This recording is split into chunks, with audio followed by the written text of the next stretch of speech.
திருப்பத்தூர் மாவட்டம் திருப்பத்தூர் அடுத்த பிள்ளையார் கோவில் தெருப்பகுதியில் திருப்பத்தூரில் உள்ள நிதி உதவி பெறும் பள்ளியின் 10ஆம் வகுப்பு மாணவனான ஜேபி நகர் பகுதியைச் சேர்ந்த சரவணன் மகன் பன்னீர் என்ற மாணவனுக்கு பிறந்தநாள் காரணமாக சுமார் 20க்கும் மேற்பட்ட மாணவர்கள் நடுரோட்டில் நின்று கொண்டு சைக்கிள் மீது கேக் வெட்டி அளப்பறையில் ஈடுபட்டுள்ளனர்.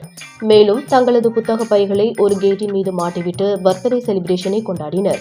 இதனால் அக்கம் பக்கத்தினர் கடுப்பாகியுள்ளனர். மேலும் அதே பகுதியைச் சேர்ந்த பெண்மணி ஒருவர் பள்ளி நிர்வாகத்திற்கு தொலைபேசியில் அழைத்து, உங்களுடைய மாணவர்கள் தினந்தோறும் இப்பகுதிகளில் தொல்லை கொடுத்து வருகின்றனர், அவர்கள் மீது நடவடிக்கை எடுங்கள் எனவும் கூறினார்.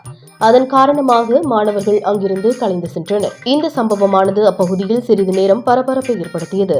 திருப்பத்தூரில் இருந்து ரிப்போர்ட்டர் வெங்கடேசன்.